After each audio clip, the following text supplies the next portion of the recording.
What's going on, everybody? Dave here, Hidden Freedom, and welcome back to another video. In this video, I want to go ahead and talk about a comment that I heard a few weeks back on a live stream. It was not the person on the live stream, it was actually in the comments area, excuse me, the live stream chat area. And I'm gonna keep that person anonymous. I actually think they watch my channel, but he has his right to think whatever he wants to think, and that's perfectly fine. But I want to comment on it because it was interesting what he said. So basically what he said was, the more hands that are involved in an ETF, the further he wants to be away from them. So I thought that was kind of interesting. So that's what we're going to talk about in this video. Let's go ahead and get started. The information expressed in this video is my opinion and my opinion only. This information is for entertainment purposes only. Please do your own research. So before we dive into the video, M1 has reinstated their $50 bonus if you open an account. And that's till the end of the year. So that's pretty darn amazing. So if you're interested in an open M1 account, now is the time to do it. 50 bucks for you, 50 bucks for me, and it goes till the end of the year. See the link down in the description or the first pinned comment. All right, so basically the comment is I don't like these ETFs because there's too many hands, and the more hands in my ETF, I just don't want to be in it. So I started really thinking about that. I'm like, what about VTI? What about VOO? And I'm like, there's not really any hands in those, I'm like, okay, maybe he's got a point, And what he was really specifically commenting about was he's commenting about the JEPIs, the QYLDs, the RYLDs, the XYLDs, the NUSIs, and the DIVOs of the world, which are the income ETFs. And that's kind of what made me start thinking. That's what was coming up. And he made that comment. I'm like, and started making me think about a lot of other ETFs as well, right? The VTI, VOO is a good example. It's a very common one. You got VTSAX out there as well. And I'm like, okay, those are ETFs, and maybe he's got a point because there's not a lot of hands involved with those. It's really just following an index. That's really it, right? So maybe he's got a point. And I started thinking, okay, what about these other income ETFs, And I had to look at every one of them individually. I know a lot about them, and I kind of started thinking, okay, well, there's a little bit of truth to what he was saying with some of those income ETFs. We're going to kind of just go through all of them pretty quickly and kind of debunk it and say, kind of tell you the reason why I don't really care about that there being hands involved in these ETFs. So we're looking at my portfolio here, and let's take a look. Actually, this is the overview page. So let's go to my current portfolio. We'll scroll down to the bottom here because that's where all the income ETFs are. And we can see them right here. We got XYLD there, we got QYLD there. QQQ is just actually a index, overall index for the NASDAQ. And then we got JEPI, DIVO, and NUSI there. And I don't remember specifically which one came up in the conversation and kind of rattled off this comment by such person. And I can basically say this, yes, some of these are managed ETFs. Okay, NUSI is a managed ETF. DIVO is a managed ETF. JEPI, I believe, is a managed ETF as well. And then we got XYLD and QYLD there, which I don't believe are actually managed ETF, not the way that we think they should be anyway. So let's just take NUSI for example here, okay? So really what they're doing is that they're just following the NASDAQ index, okay, because they own no NASDAQ stocks. So that makes it no different than being in QQQ, in my opinion. So that kind of goes along with what he's saying. He doesn't want to be involved with something that has hands in it. Well, guess what? QQQ doesn't have hands in it. It's not a managed ETF. It's just following an index, or the NASDAQ, right? So all right. So from that point of view, NUSI is, kind of goes along with what he agrees with, which not having any hands involved in the ETF, except for they're running options. And that's the only part about NUSI that actually has hands in the ETF. But in my opinion, that negates having hands in there. They're not really managing the positions. All they are is running a rules-based protective put, and then they're running a covered call, and they can kind of have a little leeway there on what they're taking off or putting on. So there has to be hands involved there, because they're, you know, obviously running options against the position, while technically they're running against the cash settled NDX, not against the actual positions themselves. They're not taking in and out of positions at all. The positions are just sit on the side, then they run the options against the NDX. So in my opinion, that does not go along with what he's saying. The reason why he wouldn't want to vest in it is because there's too many hands in there. I don't agree that NUSI would fit that bill. DIVO, on the other hand, is a highly managed ETF. Really love DIVO, for example, is one of my favorite ETFs.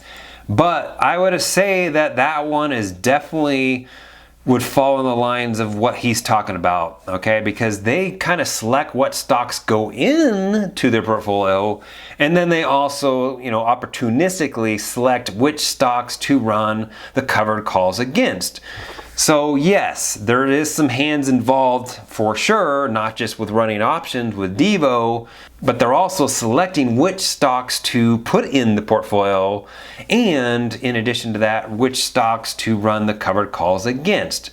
So yes, I would say DIVO has more hands in it than some of these other income ETFs here. That brings us to JEPI. In my opinion, JEPI is it's a red-headed stepchild. I don't know how else to say it. It is a managed ETF, and they are selecting S&P 500 type stocks, but and it's not just the overall S&P 500 stocks either. They're kind of selecting which stocks are low volatility or lower volatility than the overall S&P 500 stocks. So they have a little leeway there to, you know, kind of draft up their portfolio. And then they also run about a 15 to 20% of the capital there against the so they actually run that against the SPX. So the ELNs are put against the SPX. It's not actually good put against the positions at all. It's very similar to NUSI, where they kind of run it against the cash settled SPX. But, you know, because this is a managed ETF and they can select which stocks to put in the portfolio or not, even though the S&P 500 stocks, they try to make the portfolio lower volatility than the overall S&P 500 type stocks. So I would say that that one kind of probably is maybe kind of in between what he's saying, right? He doesn't want to have any hands involved, but these managers of this ETF do have a little bit of leeway there to select which stocks go in the portfolio, and then they just run the ELNs 15-20% against the SPX, which is cash settled. So yeah, so I kind of say that one falls in between. That brings us to XYLD and QYLD here. And, you know, I could actually even throw RYLD in the mix as well, because in my opinion, they're all basically the same. They're just against a different index. And these are not managed ETFs at all. So RYLD, QYLD, XYLD, what they are, so QYLD is just against the NASDAQ. You got XYLD is against the S&P 500. And then you have RYLD, which is against the Russell 2000. So those not being managed, they basically own, you know, the overall index, stocks, and then they run covered calls against the actual index itself. It is kind of rules based, but they're, you know, the managers, because it's not really a managed ETF, but it kind of is in a way, but it's really not a managed ETF. It's very passive and it's rules based. So it doesn't fit the bill of a managed ETF, but because they're running a rules based option strategy and all that, you know, somebody could look at it and say, oh, this is managed, but it's not. So those don't fit the bill of being a managed ETF, and I don't think they fit the bill of what he's talking about either, meaning there's a bunch of hands in there, hand selecting stocks, which should go in there, which ones out of the Russell 2000 should go in there, which ones out of the QQQ should go in there, which ones out of the S&P 500 should go in there. There's none of that going on there, and I would even almost say that it's probably less hands involved in that than some of these other ones, because it's actually more rules based than what NUSI is. and more rules-based than what JEPI is. So I would say those don't fit the bill. The only one that really fits the bill here is really DIVO. And maybe you could probably even argue that JEPI falls into this category just a little bit as well.